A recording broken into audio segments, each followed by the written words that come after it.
Olá, pessoal. O contador é um profissional extremamente importante para o mercado imobiliário. Isso porque os tributos que incidem sobre uma negociação imobiliária podem chegar a valores tão expressivos que às vezes até inviabilizam uma negociação. Então é muito importante que antes de concretizar qualquer negócio, você consulte um profissional, um contador da sua confiança, para pensar nas estratégias, os custos que você terão, para não tomar nenhum susto e também para minimizar as suas despesas. Para debater sobre esse assunto tão importante, convidei hoje para o nosso podcast o meu contador e amigo pessoal, Emerson Rodrigues. Bem-vindo, Emerson. Obrigado de estar aqui. Eu que agradeço, André. Tudo bem? Boa tarde a todos. É uma alegria estar aqui junto com você. É uma pessoa influente na cidade, no mercado imobiliário. Opa. E que traz muitas demandas, né, de discussões para nós, até porque esse mundo fiscal ele é tão complexo. Uhum. E a gente precisa realmente estar o tempo todo batendo papo, trocando ideias, porque não vale somente aquilo que está escrito na lei. Existem muitas decisões em volta e muitas práticas que são legais e que a gente precisa lançar a mão delas para que a gente consiga ser um pouco mais eficaz aí nas nossas negociações, não é isso? E na estratégia de tributos, né? Sim. Porque, Emerson, como eu falei, esses tributos, às vezes, eles somam valores assim muito expressivos, né? O principal deles, o ganho de capital. Sim. Então, já começar com uma pergunta. Os seus clientes, eles te procuram antes das negociações ou te procuram para pagar fogo? Como é que é o seu dia a dia lá? Nós temos de tudo, André. Na verdade, a carteira de clientes de imposto de renda que nós temos lá, ela varia lá entre 300 e 350 declarações anuais.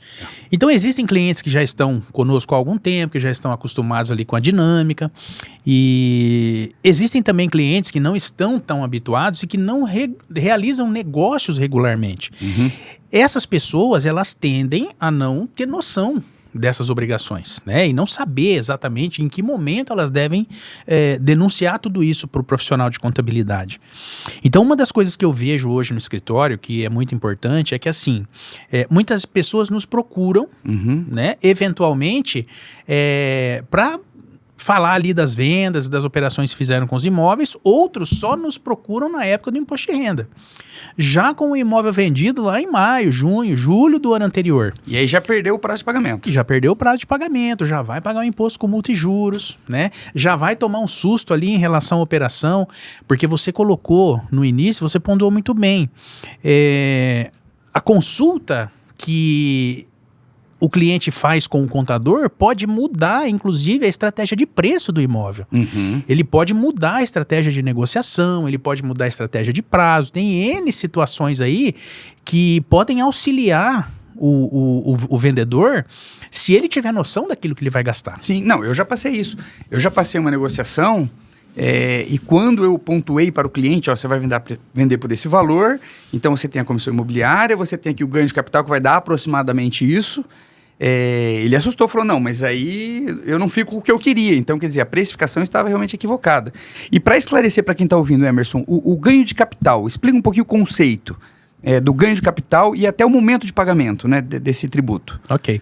O fisco pensa o seguinte, André, se eu tenho um imóvel e eu vendo esse imóvel e eu adquiro um lucro, ou seja, eu tenho um imóvel aqui, vou dar um exemplo numérico aleatório, se eu tenho um imóvel que eu paguei 100 e depois de um determinado eu vou vender ele por 150, esses 50 mil, o fisco está marcando porque ele entende como um lucro.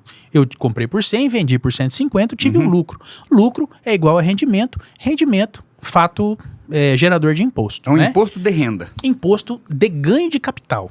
O imposto de renda é como se fosse... o imposto de renda, tecnicamente, a gente fala ele sobre a renda, salário, aquelas coisas mais comuns, né, na vida da pessoa. O ganho de capital é sobre os bens de capital. Uhum. Lucro gerado sobre os bens de capital. E isso, André, diga-se, ações, veículos, imóveis. Não é só sobre imóveis, né? Não. Qualquer bem material ou intangível e imaterial, ele é sujeito sim ao ganho de capital. Entendi. Né?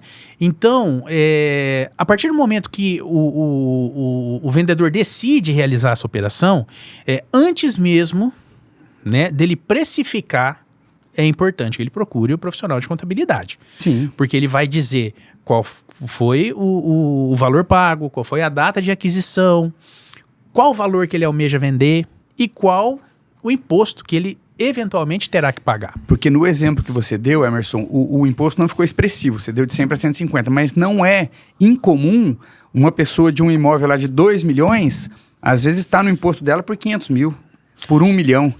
Então, se tiver por 1 milhão e ela vender por 2, então ela teve um lucro de 1 milhão. A alíquota é 15%, correto? Isso, a alíquota em tese é 15%. É muito difícil, André, essa alíquota bater 15%, porque entre a data da aquisição e a data da venda, vai haver atualizações fornecidas até pelo próprio governo. E lá dentro do programa de capital, essas atualizações já estão previstas. Então, o papo com o contador nesse momento vai dar a noção exata desse imposto para quem está vendendo. Sim. Então, às vezes a pessoa coloca, 15% do imposto é muita coisa. Calma. Né? É difícil alguém pagar efetivamente uma alíquota de 15%. Sim. Né? 15% é a regra geral. Tá. Né? Mas dependendo de cada caso, isso pode diminuir. Como pode aumentar? Se for Como também pode aumentar. Quanto mais recente a compra, maior o imposto. Quanto Entendi. mais antiga a compra, menos imposto. Entendi. Calculado sobre esse ganho de capital. Uma pergunta que muita gente faz, eu já vi alguns comentários equivocados, Emerson, gente falando o seguinte, até reclamando do contador, falou, pô, meu computador não falou pra mim isso, eu tô lá com 500 mil, eu devia ter aumentado o valor. E realmente existem algumas situações que eu posso aumentar, mas não é uma coisa simples, eu não posso chegar lá aleatoriamente e falar, ó, era 500, eu quero subir esse ano pra 1 milhão o meu imóvel, correto? Sim. Quais são as situações que eu posso aumentar? Como que é isso dentro da legalidade? André, quando eu adquiro um imóvel, não só o preço que eu paguei para a pessoa que me vendeu, eu também posso agregar ali no ato todas as despesas que eu tive de regularização do imóvel. Seja ele escritura, FUNREJUS, todas as taxas que eu tive para adquirir o imóvel. Tá. Eu posso também agregar nesse imóvel benfeitorias que forem realizadas. E essas benfeitorias que eu realizo, vou citar exemplo de pintura, armários embutidos, piso, louças, metais sanitários, revestimentos, pintura, acho que pintura já falei, mas tudo aquilo que agrega, que vai ficar no imóvel, pode ser agregado ao valor dele e esse valor vai ser aumentado lá no imposto de renda. Sim.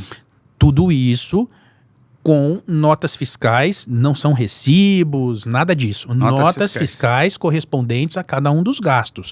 Essas notas precisam ser guardadas, né, pelo contribuinte durante 5 anos e porque eventualmente se a Receita convidar ele para dizer, olha, eu quero ver as benfeitorias que você fez, né? Isso está previsto no regulamento do imposto de renda e ele tem que levar essas notas lá na Receita para provar que aquela benfeitoria realmente ocorreu. Você comentou tudo que agrega no imóvel. Então, por exemplo, troquei minha iluminação, tenho nota fiscal, eu posso agregar. Pode. E é curioso porque eu tenho muitos clientes, as pessoas que têm imóveis, né, muitas manutenções são feitas, né? Troquei luz, fiz pintura e eu mesmo sou um caso que não lembro de ter feito isso. E deveria ser feito, né? Eu vou porque, vamos lá, 10 mil que eu gastei, 15% é 1.500 que eu economizo quando eu for vender meu imóvel. São valores expressivos ao longo de 5, 10 anos que eu tenho em minha casa, né? E seus clientes fazem isso? Muita gente procura para atualizar Veja, valor? André, o que você está falando é importante pelo seguinte, se a gente calcular 15% em tese, né, que é a regra geral sobre isso, é muita diferença. É muita. Né? Uma reforma hoje, por mais simples que ela seja, nós estamos falando em 70, 80, 100 mil reais. Muito simples. Não é? Muito simples. Uma né? pintura hoje de uma casa de condomínio é 50 mil. Né? Assim, nós temos agora lá, com a minha sogra mesmo reformando o apartamento de 90 metros, vai fazer uma reforma só de mão de obra, o pedreiro pediu 30 mil. Então, assim, isso realmente faz diferença. E daí, aqui eu pontuo uma coisa importante, que são 2 perfis de clientes. Como eu tenho contabilidade empresarial, eu tenho os clientes que são rotineiros, aquele cliente que está no escritório, que está diariamente conversando conosco. Esse cliente, ele tem noção, porque naturalmente nós vamos falar desses assuntos com ele durante o dia. Tá. Agora, os contadores têm os clientes que são de imposto de renda. Te procuram uma vez por ano. Esse pessoal a gente só vê uma vez por ano. Né? Onde nós vamos falar da vida, vamos falar do cachorro, das coisas que aconteceu. E é aí onde as surpresas acontecem. Porque vamos falar para quem está ouvindo a gente, qual é a data? Quando eu tenho para pagar o imposto para que eu não pague com multas e juros? Se você realizar um negócio de venda de algum bem ou imóvel, você tem até o último dia do mês subsequente à operação para você recolher o imposto. Tá. Se eu fiz uma operação em maio, eu tenho até o último dia útil de junho para recolher o imposto decorrente daquela operação. Isso é regime de competência ou caixa, Emerson? Porque é uma dúvida que surge e eu, inclusive, não sei. Não tenho certeza. Se eu entendo, me parece que é caixa. Vamos ver se eu acertei. Se eu recebi, eu vendi uma casa de 2 milhões, eu recebi 1 milhão agora, eu vou receber 1 milhão daqui 90 dias. Então, se eu recebi esse mês, eu tenho até o último dia do mês que vem, no caso julho, para recolher sobre este 1 milhão, correto? Perfeitamente. Tá. Isso nós podemos até adotar como premissa, tá, André? Qualquer evento para pessoa física em relação ao imposto de renda é sempre regime de caixa. Tá. Não existe regime de competência para pessoa física. Tá?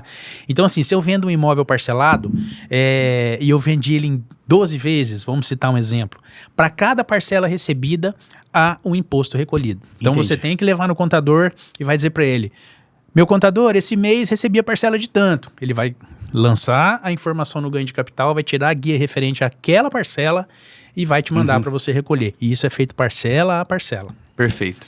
Então, mais uma mensagem para quem está ouvindo. A primeira é procurar o contador o mais cedo possível. E a segunda é, assim que fizer uma operação, já comunicar.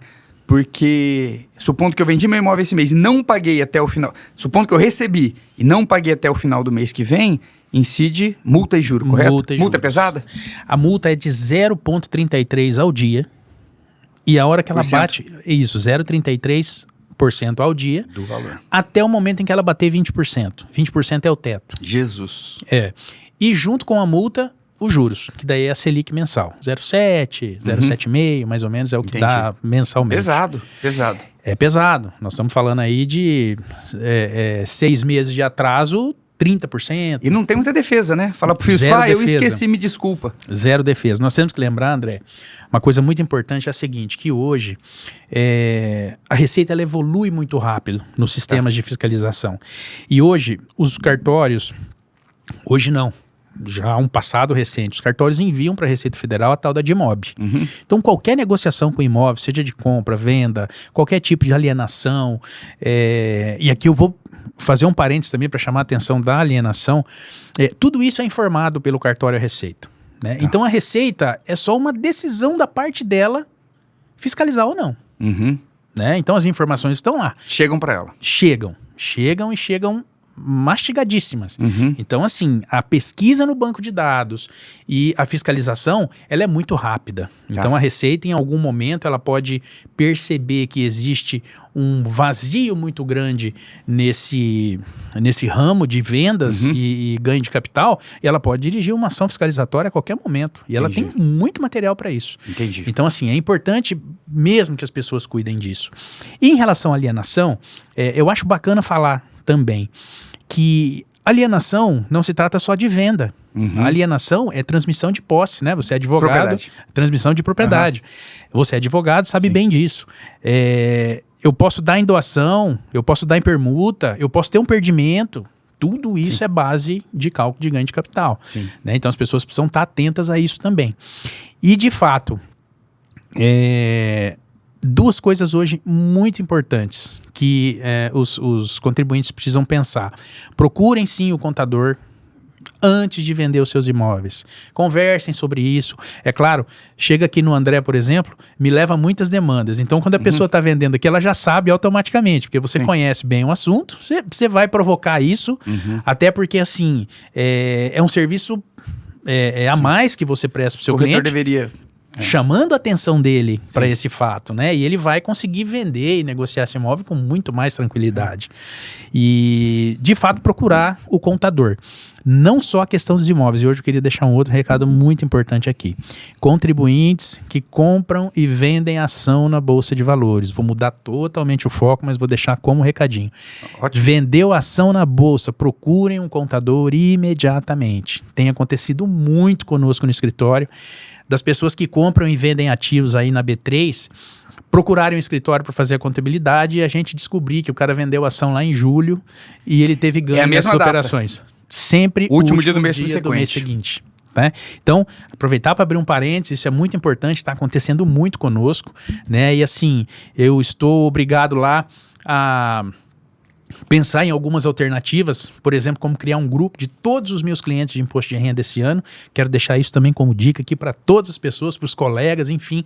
Criar um grupo com todos os meus clientes de imposto de renda e durante o ano ir colocando essas informações nesse grupo e deixando essas pessoas cientes de todas essas obrigações, para que isso evite aborrecimentos, aí, evite gastos desnecessários. E Emerson, fico lisonjeado aí com o elogio. Eu realmente sou um estudioso, né, de tudo que envolve o mercado imobiliário, o direito, a contabilidade. Mas embora eu tenha conhecimento, eu sempre oriento os meus clientes, fale com o seu contador. Porque existem várias estratégias, né? E tem um momento também de cada uma, se faz sentido uma permuta, se não faz sentido uma permuta, se ele vai adquirir outro imóvel, se não vai, se ele tem caixa, ele tem reformas, né, notas para fazer uma atualização de valor. Então eu acho isso extremamente importante. E já falando dessas formas de isenção, existem algumas formas de isenção na lei. Duas que são muito presentes no mercado, a da permuta e a da aquisição de outro imóvel residencial em 180 dias. Com relação a esta, primeiramente, né, eu vendi um imóvel e vou adquirir um outro imóvel residencial em 180 dias. Tenho uma possibilidade dentro da lei de isenção, né, depende do valor que eu usar, e uma dúvida muito grande que surge, terrenos. Qual a sua opinião? Eu não sei se tem isso pacificado já na Receita, pode ou não pode. Porque muita gente me questiona, fala, mas eu estou comprando um terreno residencial.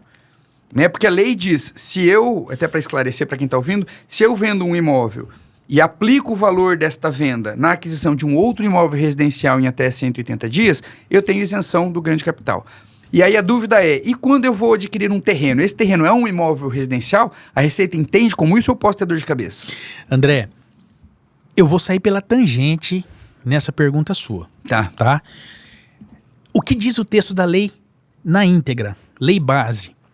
Está isento do ganho de capital aquele contribuinte que, no prazo de 180 dias, após a realização da venda do seu negócio, reaplicar inteira ou parcialmente o resultado da venda do imóvel ocorrido.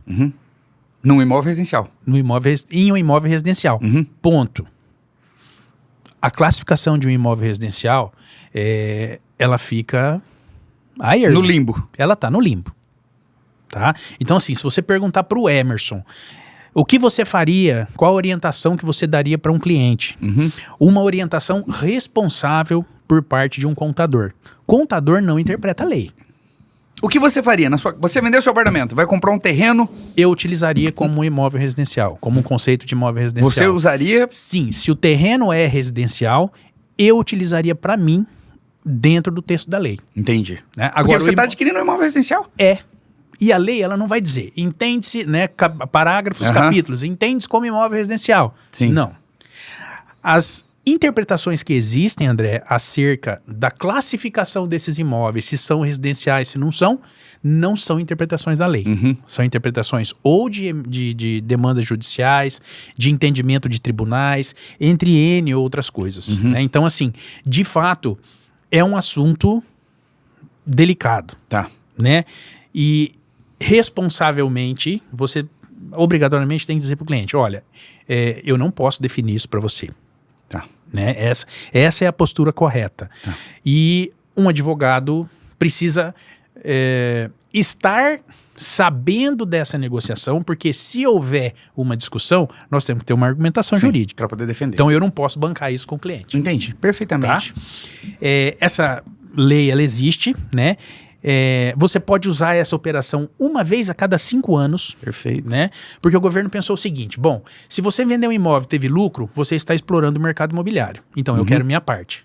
Só que é o seguinte, se você não tem essa prática habitual de comprar e vender, eu vou entender que a cada 5 anos você está trocando imóvel porque você quer melhorar, porque você quer morar em um lugar... Então, como o governo da sua família. Exatamente. O governo deu lá a prerrogativa da pessoa usar essa isenção uma vez a cada 5 anos.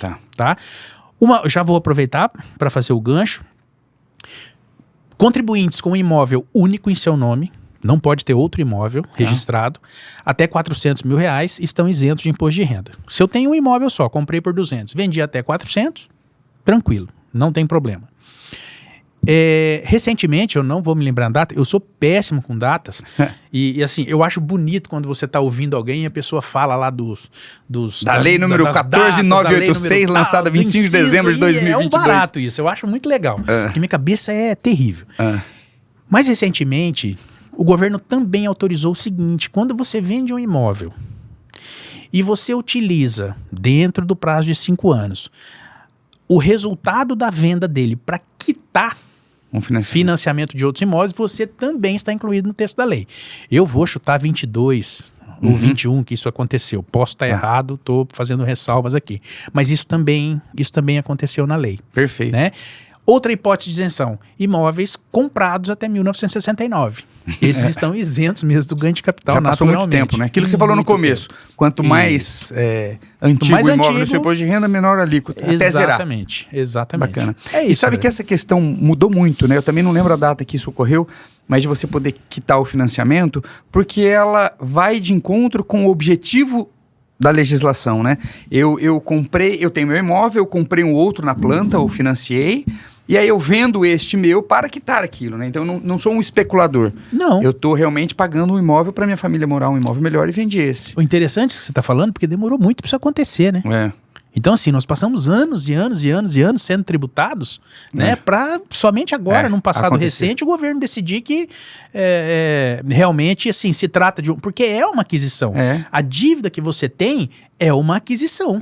Então, você vai quitar aquela dívida porque você está terminando de adquirir aquele imóvel. Sabe se isso serve para contrato entre particulares? Porque quando eu tenho um financiamento de um agente financiador, de um banco, eu entendo que eu posso. Se eu fiz um contrato de compra e venda de uma casa, um compromisso de compra e venda, e eu estou pagando parcelado, eu prometi pagar em 12 parcelas, já paguei 3 e vendi o meu imóvel, eu posso quitar esse contrato entre particulares? Tem conhecimento disso ou te pus numa saia justa? André, colocou de novo. E eu, de novo, eu vou sair pela tangente. Não é uma dívida? É uma dívida, eu entendo que deveria ser. Ponto. Né? Então, assim, agora, como que a Receita vai interpretar isso? Entendeu? Entendi. Então, assim, esse financiamento, ele precisa ser bancário? A lei também não fala. Sim. Né? Mas se eu fizer isso, a Receita pode questionar? Pode. Pode questionar tudo, né? Pode questionar qualquer coisa. Sim. Eu preciso sempre entender o seguinte: essa operação na qual eu estou me propondo a fazer, eu tenho um argumento jurídico para responder se eu for questionado? Sim. Você faria? Isso que nós precisamos. Sim. Entendi. Sim, nós temos que ter essa base, né, essa sustentação jurídica. Porque hoje, infelizmente, assim, o direito, de algum tempo para cá, depois de todas as mudanças que o direito sofreu, o direito ele era baseado na lei. Hoje, ele é lei e costumes. Sim. Então, o juiz, muitas vezes, ele precisa se apoiar em decisões já consolidadas para ele poder julgar. Sim. E isso, assim, traz uma subjetividade grande em diversos assuntos, né? Então a gente tem que tomar cuidado com essas questões, não dá para confiar em tudo. Perfeitamente. E Emerson, a outra hipótese que é muito comum, né? Você mencionou aí do imóvel menor de 440 mil, a compra de outro imóvel residencial e a permuta. Permuta é uma outra situação muito comum no mercado imobiliário, né? O que caracteriza uma permuta? Permuta é troca. Tá? E eu posso trocar um bem pelo outro, aonde ninguém vai receber nada em troca. Troquei meu apartamento pela sua casa. Exato. Acabou, sem dinheiro. Na orelha, como a gente dizia quando era menino. Eu não pago ganho de capital e você não paga. Não. Tá. Ok? Detalhe importante nisso. Eu tenho um apartamento que vale 500 mil. E eu fui lá e coloquei ele em permuta em uma casa que custa 800. Tá. Só que a pessoa que vendeu a casa queria tanto meu apartamento, e ele queria tanto, que ele falou assim, olha, eu vou te dar um apartamento de 800 mil, nós vamos trocar. E nós vamos trocar e você não precisa me voltar nada. Tá. Aí lá na escritura aparece, trocou por 500, um imóvel de 800, sem torna. Qual é a obrigação do contribuinte que deu o bem de valor menor? Declarar aquele bem adquirido pelo mesmo valor do bem que ele tinha. Entendeu? Entendi. Se eu tinha um apartamento de 500, troquei por uma casa de 800 e não houve torna, eu estou isento do imposto. Mas eu fiquei com uma dúvida. Se eu admitir que eu vou trocar o meu imóvel de 800 por um de 500, não vai aparecer na escritura um 500 de 800. Vai aparecer uma permuta sem torna e eu defino o valor lá, correto? Eu já vi. Sério? Um valor 500 e outro 800 Sim. na escritura de permuta? Sem, com a anuência do permutante Aham, de que ele não receberia nada em troca. entendi. Isso acontece. Quando acontecer, esse contribuinte Tá. precisa declarar pelo valor do seu bem original. Tá. Mesmo que ele pegou um apartamento que ele sabe que veio por 800, ele tem que declarar por 500. Entendi. Porque o governo vai pensar o seguinte, olha, eu vou autorizar você a fazer isso. Só Tá. que eu quero que você conserve o valor original da operação, porque no futuro... E valor original, nós estamos falando de valor contábil, que está na declaração das partes, e não valor comercial. Porque comercial eu defino. Eu defini que é 800. Muito bacana você falar isso, muito bacana. O que é base de preço? É aquilo que está declarado, sempre. Não interessa valor venal, não interessa o que está em escritura, é o que está declarado. Tá. Essa é a fonte de conferência da Receita. Tá. E é isso que vai ser usado como valor base. Tá. Né? E, em contrapartida, a permuta, quando ela ganha, quando ela tem a torna, somente a torna é tributada. Tá. Então, lá no ganho de capital, você vai informar que você permutou um imóvel, que você entregou por tanto, que você recebeu uma torna porque seu imóvel custava mais. Tá. Automaticamente, o sistema vai fazer a proporcionalidade da tributação dessa torna e vai calcular o imposto. Nesse caso, então, se você pagasse os 300 mil, tributaria somente sobre os 300 mil, correto? Isso. Não sobre os 300 mil, mas o que os 300 mil Representa. significa em relação à totalidade do negócio. Perfeito. Exatamente. Perfeito. Exatamente. E isso muitas vezes as pessoas, nossa, mas não era 15% sobre 300? Não. É a proporcionalidade que ele tem sobre Que vai o negócio. diminuir muito. Ou seja, a Exato. permuta sempre dá uma redução considerável Dá. nos ganhos de capital, Tá, correto? e aqui eu vou chamar a atenção para uma outra coisa, né? É muito importante, volta naquela história de novo do contador, né? Tem muita gente que vai lá e faz dação em pagamento. Na hora de fazer o negócio e escrever na escritura aquilo que aconteceu, muda a tônica da coisa. Entendi. E isso pode significar uma tributação diferente. A escritura deve ser de permuta. Sim. Permuta com torna ou sem torna. Entendi. Dação em pagamento é outro negócio. Mas sabe, você levantou uma questão que o mercado imobiliário de Londrina, pelo menos eu posso dizer, achou uma solução para uma situação curiosa. Quando eu permuto um imóvel com você e vou financiar, vou voltar ao exemplo. Você tem um imóvel de 500 mil e está permutando um imóvel de 800 mil. Me deu o seu imóvel e financiou 300. Como você está financiando, o documento para a transmissão de propriedade não vai ser mais uma escritura, vai ser o contrato de financiamento. Isso. Esse que vai a registro. No contrato de financiamento, nenhuma instituição financeira que eu conheça vai colocar lá que foi uma permuta. Vai colocar, foi uma compra e venda, você já pagou 500 mil com recursos próprios e o banco está dando 300 mil para mim. É esse o documento que eles guardam. Então, quando eu vou transmitir o meu imóvel, quer dizer, o meu de 800 foi para você. Quando você vai transmitir o seu de 500 para mim, a gente não consegue mais fazer uma escritura de permuta, porque este meu imóvel já está alienado para o banco. Perfeito. Então, a gente faz um compromisso de compra e venda, faz um compromisso de permuta, eu tenho um compromisso de permuta, mas a escritura de transmissão do imóvel de menor valor, a gente faz como dação em pagamento, porque eu não tenho outra alternativa. Mencionando a permuta. É uma dação em pagamento referente à permuta feita na data X entre as partes tais e imóveis tais. É aquilo que você falou André. há pouco. Eu tenho respaldo para me defender juridicamente? Eu tenho. Por quê? Porque a lei fala que tem que ser escritura de permuta, mas eu amarro minhas mãos. Porque eu fiz um financiamento, eu não tenho mais a alternativa de fazer uma escritura de permuta. O sistema financeiro está lá, André. Ele só produz um título de documento, um documento que vira título para transferência, que é o contrato de financiamento com hipoteca. Isso. Não existe outro documento. Então, assim, na impossibilidade de haver outro documento, aí é onde entra o seu papel. É onde entra o papel do corretor responsável. Eu preciso ter documento de retaguarda Sim. que me mostre... Que foi uma permuta. Exatamente, entendeu? E aí é onde, André, assim, tô aqui, a gente tá conversando aqui, e você vê como que a mente viaja para N situações, né, que podem acontecer e que a gente pode passar o dia aqui conversando, que ainda nós não vamos falar de tudo sobre o sim. assunto. Agora... Tá aí a importância, né? Você me trouxe aqui para falar da importância do contador. Agora eu vou falar da importância do corretor, né? Se a gente não tiver ligado em tudo isso, muitos negócios passam, e eu vejo isso no escritório, muitos negócios passam, muitas coisas acontecem sem que a gente dê devida atenção àquilo, e no futuro Vai A dar dor gente de olha cabeça. para trás e fala assim, poxa, se eu tivesse tomado um cuidado, se eu tivesse me aprofundado um pouquinho, ou estivesse sendo assessorado por uma pessoa que realmente tem conhecimento, Uhum. eu teria economizado. E isso é comum demais. Bacana. E uma coisa importante é, documento produzido, feito, assinado, pacta sunt servanda. Não, contratos precisam ser cumpridos. Inclusive com o fisco. Entendi. Se eu fiz um contrato errado, eu vou ter que me acertar com o fisco. Sim. Não tem jeito. E se eu tenho resguardo, eu posso me defender perante o fisco. Aí é uma questão de discussão, né? Sim. E quando a gente diz discussão, vamos deixar isso bem claro. É uma discussão legal. Sim. Ninguém está aqui dizendo que nós temos que discutir histórias da carochinha com Sim. o fisco, que a gente vai perder tempo. Discussão no pejorativo não, né? É Exato, uma discussão legal. mas assim, as coisas que são bem fundamentadas, assim, contratos têm valor e isso, levado, né, da forma correta, a gente com certeza vai ter resultado.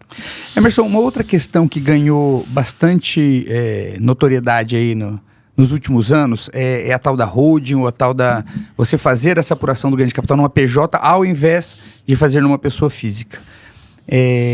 Como você vê isso? É melhor, é pior, depende? André, do ponto de vista tributário, depende. Uhum. Né? Então, a antiguidade do imóvel é uma coisa muito importante. Aí as pessoas vão e digam o seguinte: não, eu vou montar uma holding, eu vou colocar os meus imóveis lá, porque quando eu vender lá, eu vou ter Ganho de capital. eu ter menos ganho de capital e muito desconto de imposto. Entendi. Quando o cara transfere da pessoa física para a holding, pronto, ele já perdeu a antiguidade do imóvel. Sim. Né? Então ele perdeu a oportunidade de vender aquele imóvel sem ganho de capital. Ou com uma alíquota reduzida por ser um imóvel antigo. Exatamente. Se eu tenho um Entendi. imóvel muito recente e eu vou comprar, pode ser que seja muito melhor fazer na empresa. Né? Uma administradora de bens hoje, ela paga. E aí que mora a história de que nada pode ser feito sem fazer conta. Tá. Né? Contador adora conta. É o nome. Se eu tenho contador, né? Se eu tenho um imóvel hoje recentemente adquirido, eu vou vender ele dentro de uma holding a 7,93% de imposto no máximo. Tá. Desde que esse imóvel esteja classificado como estoque Tá. dentro da empresa. Tá. Eu vou abandonar aqui agora o termo holding, tá? Tá. E já vou falar Fala de o PJ. porquê. Isso. Dentro da sua PJ administradora de bens, você vai Tá. vender no máximo a 7,93. Tá. 5,93 ou até 7 ali, 7 e pouquinho por conta de um adicional que existe dependendo do valor da venda. Tá. E lá, na pessoa física, se esse imóvel é muito recente, eu vou beirar os 15%.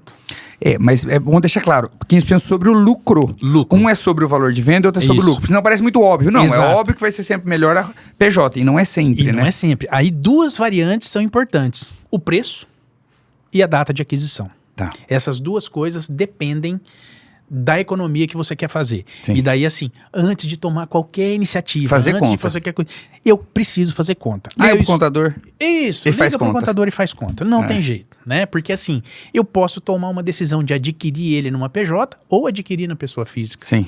né? E isso faz parte. Até isso a gente não comentou, né? A gente comentou muito de discutir o tributo, mas às vezes até a estratégia de onde adquirir este imóvel, né? Sim. Se eu abro uma PJ ou não. Você falou da administradora de bens. Hoje, se eu já tenho um imóvel no meu nome pessoa física e eu quero modificar, então é um imóvel novo e que eu comprei muito barato, eu estou presumindo que o meu ganho de capital vai ser muito alto. Eu quero jogar na administradora de bens. Pago ITBI? Paga. Na integralização. Paga. Não tem uma Vamos discussão lá.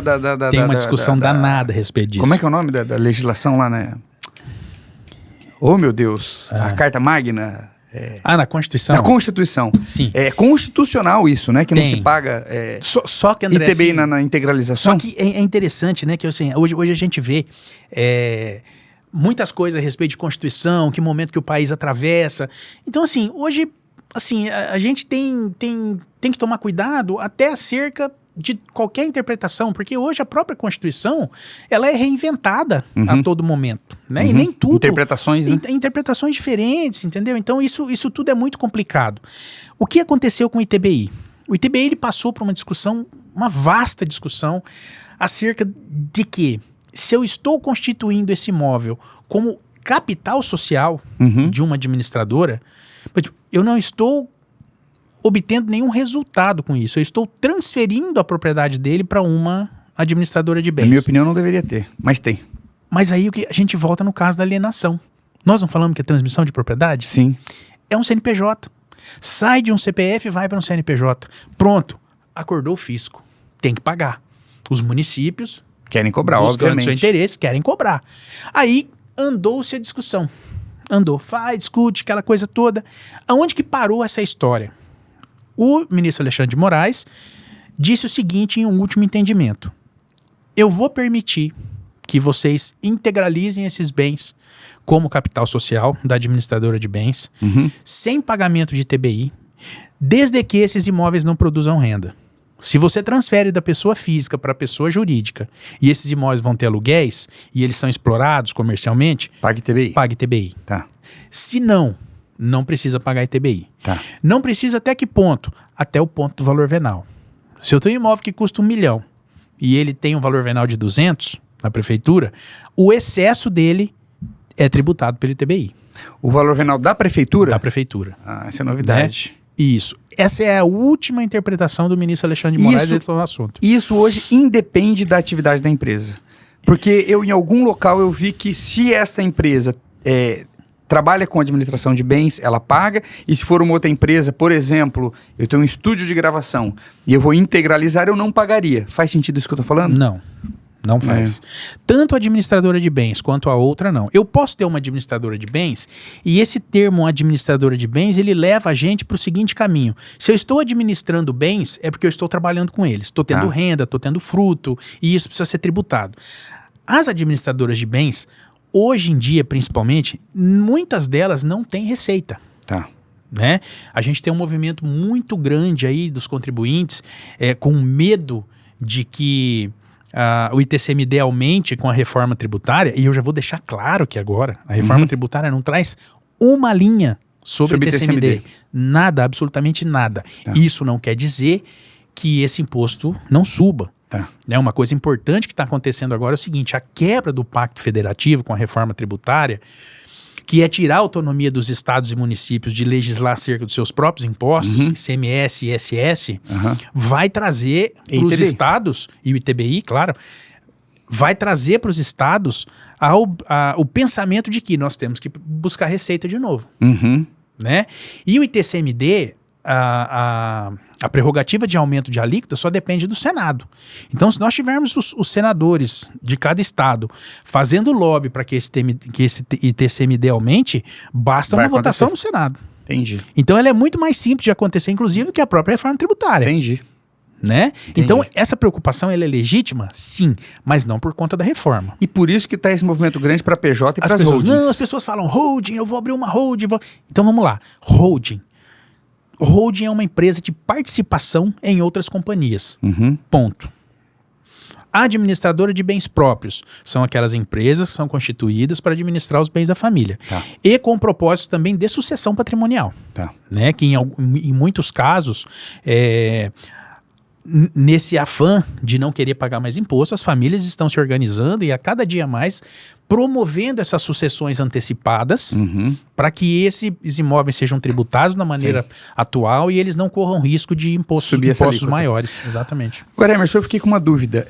Você comentou, quando eu te perguntei, você foi categórico de que a administradora de bens, eu vou integralizar, eu vou pagar o ITBI. Mas você comentou que o entendimento do Alexandre de Moraes, a nível de alta cúpula de decisões, teve uma interpretação de que se eu não for ter rendas com esses imóveis, não aplica. Agora fiquei na dúvida, aplica ou não aplica então? Não aplica até o valor venal. Acima do valor venal, aplica. Entendi. E o valor venal é o que eu tenho na prefeitura. É isso aí. Então eu tenho na prefeitura. E normalmente é muito baixo, né? Normalmente é baixo. Mas aí eu posso passar pelo valor venal, então. Eu tenho um imóvel que o valor comercial é 1 milhão e o venal dele é 200. André. Então eu jogo ele como 200. Vamos lá. Não pago. A gente acha que legislador é bobo. Mas eles não são. Se você passar pelo valor venal, o que vai acontecer? Você vai passar pelo valor baixo. Sim. Automaticamente você está comprando problema. Se você passa para jurídica, lá na frente, você vai vender, você vai pagar 7% sobre o valor total. Isso, não vai... Da venda. Então, não é sobre o lucro. Mas aí, se você comparar esse 7,93 sobre o valor da venda na pessoa jurídica lá na frente, com a antiguidade desse imóvel e o valor baixo dele que estava na pessoa física... É conta, é o que você falou volta antes. lá... Eu tenho que fazer conta, eu tenho que sentar e abrir meu Excel junto com o contador e... A estratégia é ampla. Entendi. A estratégia é ampla. E uma outra coisa, não abram... São um pedido que eu faço aqui. Não abram administradoras, holdings, de qualquer jeito. Precisa ter realmente um motivo para isso. Sabe que esse é um assunto que eu acho que vale a pena a gente fazer um dia um podcast, outro podcast. Só Isso é sobre muito legal. holdings. Isso é muito legal, André. É. Isso é muito legal. Vale a pena demais, porque assim, o movimento é muito grande e assim, a gente percebe que também existem N outras ferramentas muito mais simples e eficazes para você poder proceder a uma sucessão sem ser criando uma empresa para você administrar pelo resto da vida. Entendi. Né? Então, mas eu concordo com você. Bacana. Que isso é... Eu vou deixar na agenda aqui, Ainda Emerson. vai longe. Tô olhando o tempo ali, passou rápido, eu nem vi, acho que foi tão bacana a nossa conversa Toda aqui. conversa boa passa rápido, né? Que legal. Infelizmente, né? Emerson, obrigado de ter vindo aqui, acho que foi bacana o nosso bate-papo.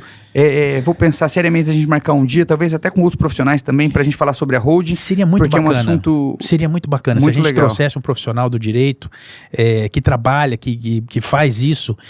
Isso é muito importante. Eu acho até que como ela está muito relacionada com preço e com estratégia de venda, isso é uma coisa bem importante pra gente levar pro pessoal que nos ouve aí, viu? Vamos marcar. Emerson, muito obrigado. Obrigado você, André, Grande pela abraço. oportunidade.